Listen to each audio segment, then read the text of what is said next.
Dans cette seconde vidéo, nous allons faire vraiment un cours cette fois. La première vidéo, c'était plutôt de type conférence. Là, vraiment, ça va être plutôt un cours sur la modélisation donc, de la tension idéale d'une pile à combustible. Et ensuite, on fera un petit exercice pratique tous ensemble. Alors, allons-y. Au sommaire, on va regarder donc la modélisation du composant idéal. Ensuite, on regardera le lien entre le courant et le débit de gaz.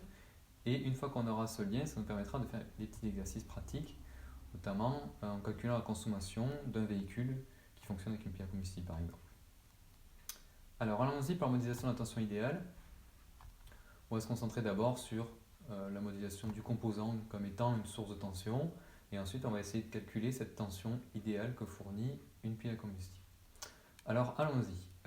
Donc comme je viens de le dire, une pile à combustible est considérée comme une source de tension idéale. Donc on la va la représenter ici sur un schéma par le symbole d'une source de tension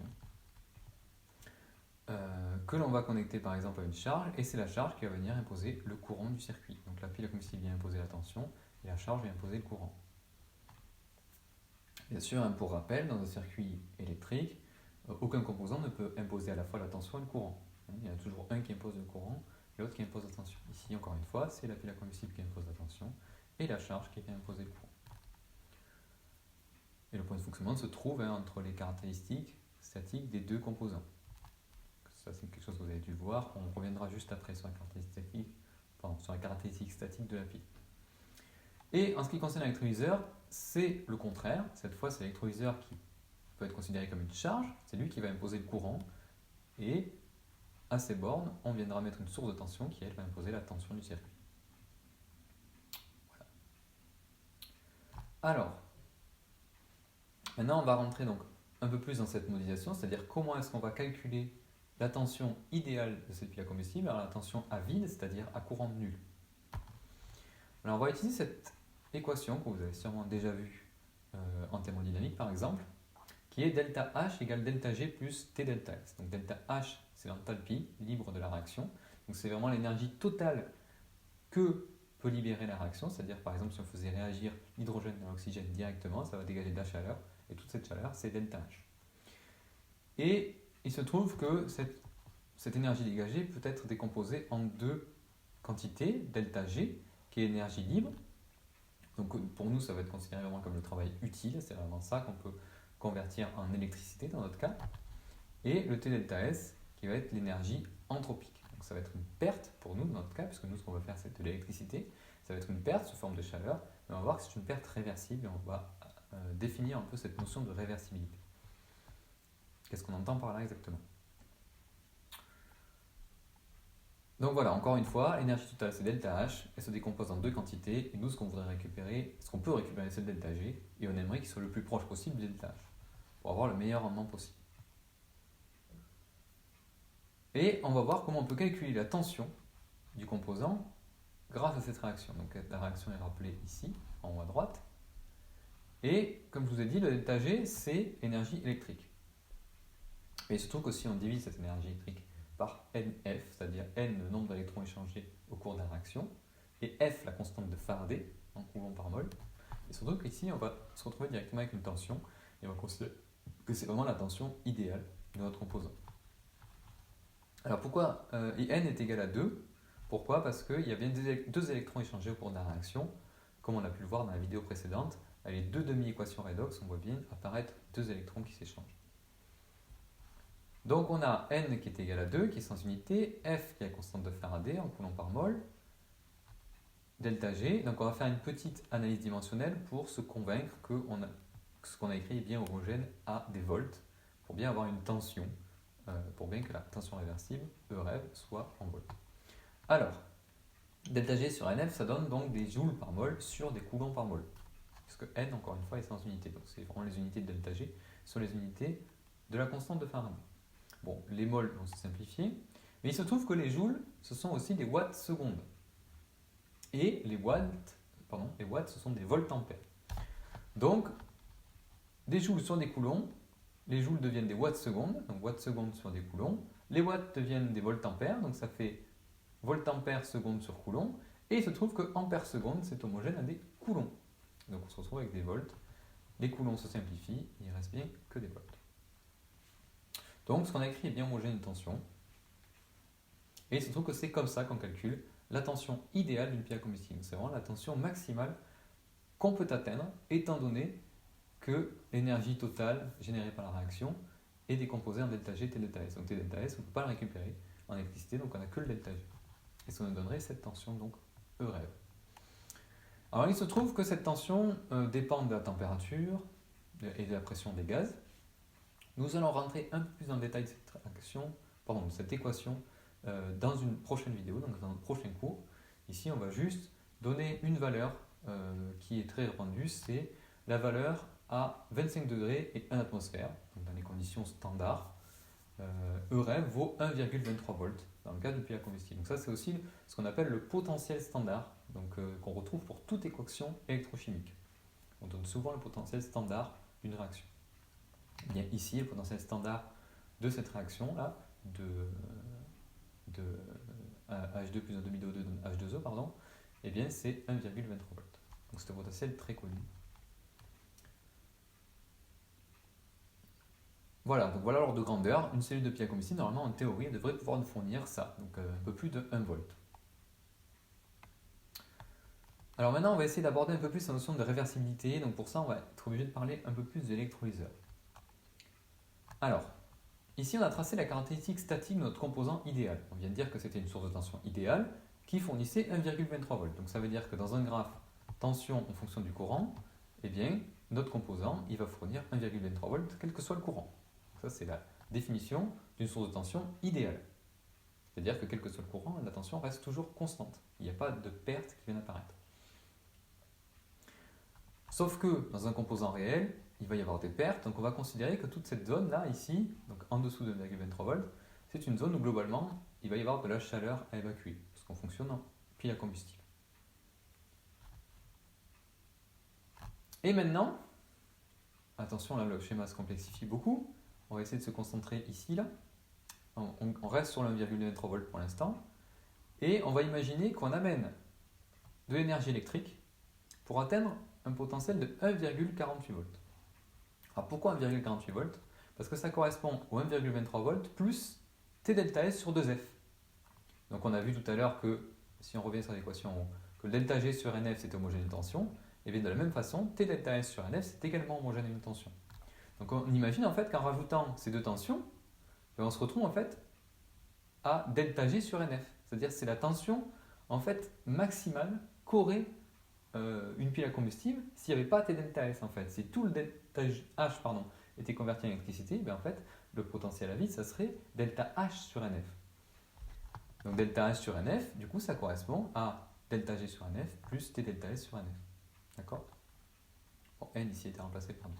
Donc maintenant on vient amener de l'énergie électrique qui correspond pile poil à ce T delta S sur NF. Et bien du coup on va se retrouver à 1,48 volts et ce qu'on appelle la tension de thermoneutre. Alors pourquoi on appelle ça la tension de thermoneutre?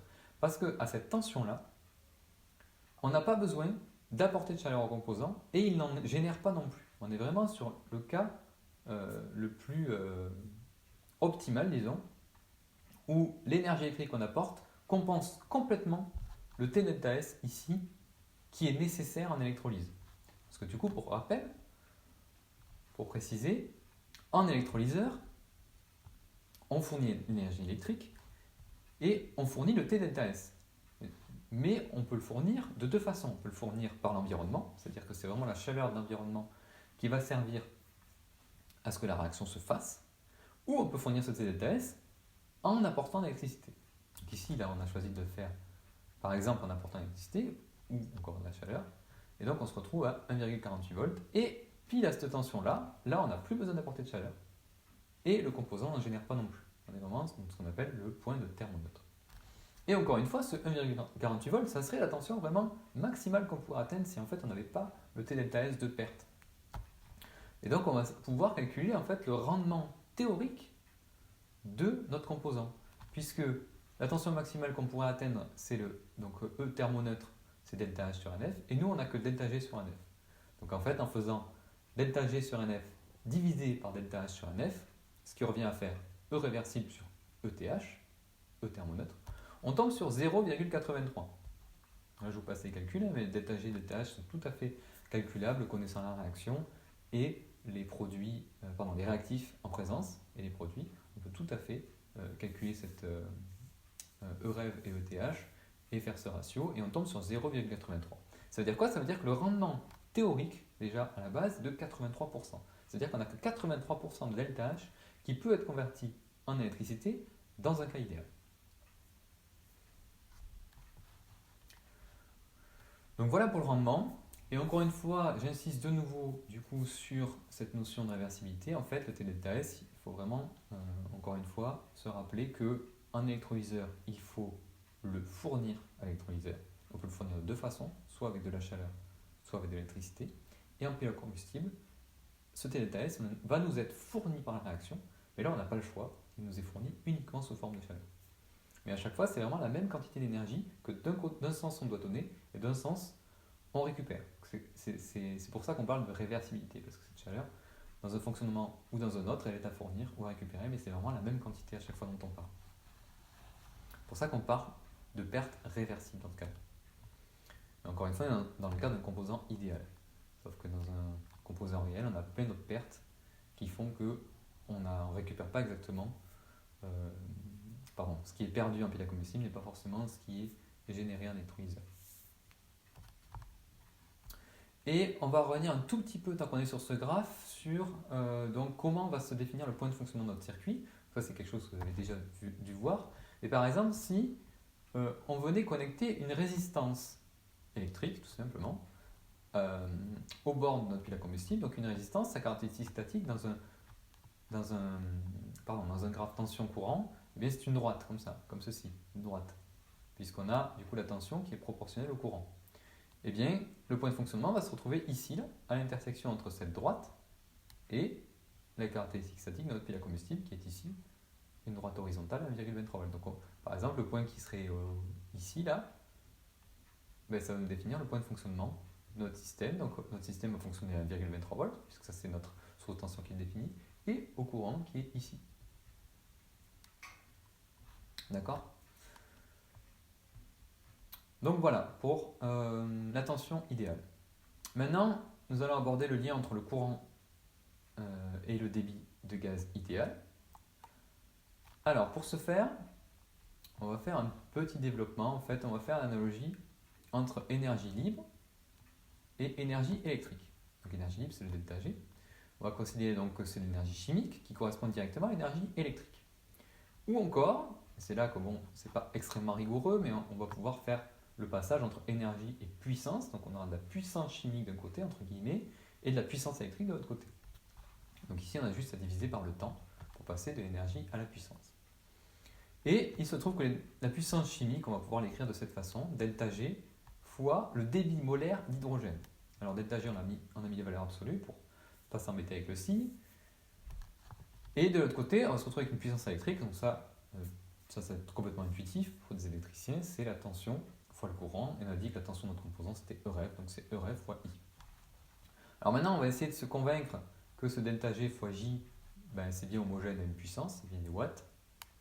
Bon, il se trouve que dans les théories générales de l'énergie, donc qui visent à uniformiser l'hydraulique, la mécanique, la thermodynamique, tout ça, eh bien cette réaction est tout à fait valable. Pardon, cette équation est tout à fait valable, mais on va là essayer de se convaincre qu'on a bien homogénéité. Alors, si on fait l'analyse dimensionnelle, on a bien des joules par mol avec ΔG et des moles par seconde, c'est un débit molaire d'hydrogène. De l'autre côté, on a des volts et des ampères. Alors ici, il va rester que des joules par seconde, puisque les moles vont se simplifier, et les joules par seconde, il se trouve que c'est bien des watts. De l'autre côté, bien sûr, des volts ampères, c'est bien des watts. Donc, notre équation est bien homogène. On va venir maintenant isoler le débit molaire d'hydrogène, qui va être égal à EREV fois I sur ΔG. Et ΔG, on a vu précédemment que c'était moins NF sur EREV, puisque EREV était égal à moins ΔG sur NF.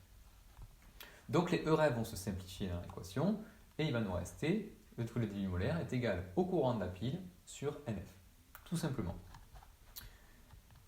Il se trouve que ce débit molaire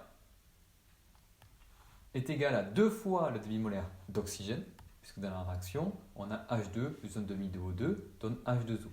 Donc on consomme 2 fois moins d'oxygène en mol. C'est-à-dire que pour une mol d'hydrogène, on consomme 2 fois moins de mol d'hydrogène. Donc le débit d'hydrogène est forcément 2 fois plus grand que le débit d'oxygène. Par contre, le débit molaire de l'eau produite est égal au débit molaire d'H2. Donc en mol par seconde, on a autant de molécules d'eau produites que de molécules d'hydrogène consommées. Donc ça, c'est une équation très importante qui est encadrée ici en droit. Cependant, dans la réalité, ce débit théorique, en fait, n'est quasiment pas utilisé. On est toujours obligé de mettre un peu plus de débit, parce qu'on a des pertes. Ici, encore une fois, on est toujours dans on a parlé jusqu'à présent toujours d'un composant idéal. En réalité, on n'est pas confronté à un composant idéal, il y a des pertes. Et donc pour compenser ces pertes, certaines de ces pertes, on vient apporter un peu plus de gaz. Et donc on va se mettre en fait dans des conditions surstoichiométriques. Les conditions stoichiométriques, c'est si on avait apporté H2 plus 1,5 de O2. Et nous, on va apporter plus que ça. On va apporter par exemple 1,2 H2 plus 2 O2, par exemple.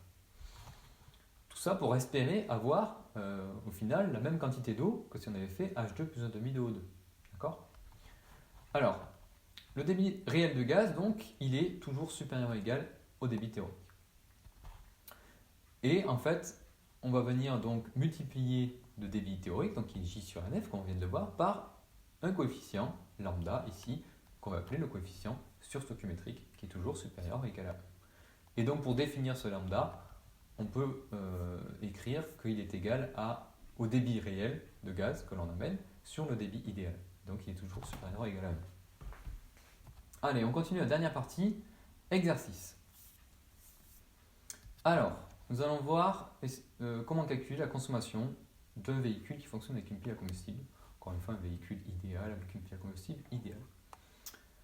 Alors, déjà l'énoncé. Alors la question est de calculer la consommation d'hydrogène en normomètre cube d'abord, puis en kilogrammes, en considérant que l'hydrogène se comporte comme un gaz parfait, la consommation d'une pile à combustible idéale de 15 cellules qui fonctionnerait à une puissance de 1 kW durant 1h30. Et ensuite, on calculera le volume d'eau produit. Alors, on a quelques données pour cela. On a les conditions normales, donc ce sont les conditions normales de température et de pression, donc qui sont de 0 degré et de 1 atmosphère. Alors, il faut faire attention parce que selon les pays, c'est pas toujours ça. C'est pareil avec les conditions standards, parfois c'est 15 degrés, parfois c'est 25 degrés, enfin bref. C'est assez flou tout ça. Ici, on va partir sur 0 degré. Ensuite, la constante des gaz parfaits, la constante de Faraday. Ici, on a une densité volumique de l'hydrogène en normomètre cube. Donc, c'est une densité volumique qui a été calculée dans les conditions normales. Alors, pourquoi ? Parce que on n'aura pas le même nombre de kilos par mètre cube si on est à 700 bars ou si on est à 1 atmosphère pour un gaz, forcément. Donc, il faut toujours définir dans quelles conditions on a calculé les choses. Et donc le normomètre cube, ça permet de signifier rapidement et facilement qu'on est dans les conditions normales. On a aussi les conditions standards qui sont beaucoup utilisées, et cette fois on vient mettre un rond au-dessus des symboles. Par exemple ici on aurait ρ avec un petit rond au-dessus, ça voudrait dire qu'on est dans les conditions standards. Bon bref, ici pour signifier qu'on est dans les conditions normales, on vient parler de normomètre cube. Ensuite, la densité volumique de l'eau, 1 kg par litre. Ensuite, la masse molaire de l'atome d'oxygène, donc ça c'est ce qu'on voit sur le tableau périodique des éléments, est de 16 grammes par mol, et la masse molaire d'un atome d'hydrogène est de 1 gramme par mol. Donc on parle bien ici de H et pas de H2, et de O, pas de O2. Voilà pour les données, on y reviendra dans le calcul à chaque fois. Donc ce que je vous propose, c'est d'essayer de répondre à cette question déjà tout seul. Là vous avez les données, vous avez la question.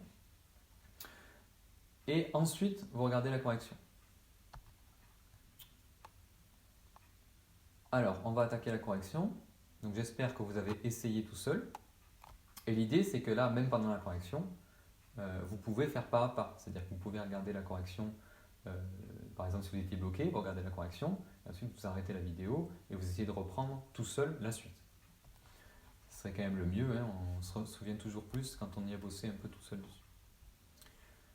Alors, la correction. La première question, c'était de calculer la tension du composant. Donc on a U qui est égal à la tension réversible fois le nombre de cellules, tout simplement, parce que toutes les cellules sont en série. Donc ça c'est ce qu'on a vu dans la première vidéo, dans le premier cours. Donc on a 1,23 fois 15, ça fait 18,45. Ensuite le courant, on a P sur U, donc ça fait 1 kW sur la tension qu'on vient de calculer, ça fait 54 ampères. Et donc on peut en déduire le débit tout simplement avec I sur NF, avec l'équation qu'on vient de voir précédemment. Et donc on obtient un débit molaire d'H2 pour cette pile qui fonctionne donc à ce courant. Et on peut en déduire le débit total. Ah, pardon, excusez-moi, là c'était le débit bien sûr pour une seule cellule qui fonctionne à 54 ampères. Sauf que des cellules, on en a 15 comme ça. Donc il faut venir multiplier le débit par 15 et on obtient le débit total, donc qui est 15 fois le débit qu'on a calculé précédemment.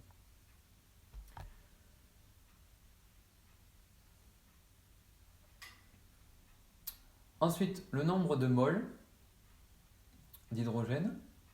Donc là, ça va être directement le débit qu'on a calculé fois le temps. On obtient 22,75 moles. Et ensuite, on va utiliser la loi des gaz parfaits pour déterminer le volume d'hydrogène. Donc on a PV égale à nRT, donc V qui est égal à nRT sur P, et on a directement P dans les conditions normales, dans les données qui est en Pascal, donc dans la loi des gaz parfaits c'est bien Pascal, et le volume nous est donné en mètres cubes dans la loi des gaz parfaits, et comme là on a utilisé les conditions normales, comme la température de 0 degré Celsius, donc il faut convertir en Kelvin, on obtient bien donc un volume en normomètres cubes. Donc on a le volume en normomètres cubes, et on peut en déduire la masse puisqu'on a la densité volumique de l'hydrogène dans les données. Ensuite, donc nous connaissons la masse molaire d'un atome d'hydrogène, on peut en déduire la masse molaire de la molécule d'hydrogène, qui est le double, tout simplement, donc 2 grammes par mol. On a déjà aussi la masse molaire d'un oxygène. Donc on peut en déduire la masse molaire de l'eau. Donc c'est la masse molaire de l'hydrogène, plus la masse molaire de l'oxygène, ça fait 18 grammes. Et il se trouve que 18 grammes, en fait, c'est 9 fois la masse molaire de l'H2. Parce que la masse molaire de l'H2, c'était 2. Et donc en fait, par ce petit astuce, on va venir du coup calculer directement la masse d'H2O produite. Pour ne pas s'embêter, on passe par là. Et donc on a la masse de H2O qui est égale à 9 fois la masse de H2. Tout simplement. Puisqu'on peut, passer directement des moles au kilo, il y a correspondance. Enfin, le raisonnement reste valable. Des 9 fois M de H2O. Donc on retrouve directement la quantité d'eau produite. Et qui fait un volume du coup de 0,412 litres. Donc voilà, je vous remercie de votre attention. Donc en annexe, je crois qu'il y a une petite liste de biblio, voilà. Mais le lexique finalement il n'y en a pas, puisqu'on a déjà abordé tous les termes. Donc voilà, joint donc à cette vidéo, vous allez avoir bien sûr le support et vous allez avoir aussi des exercices, dont un qui serait à faire, ça serait vraiment bien que vous fassiez pour préparer l'examen, et ensuite 2 autres en plus pour vous exercer si vous le souhaitez. Et bien sûr, les corrections sont fournies pour chacun des 3 exercices. Voilà, je vous remercie.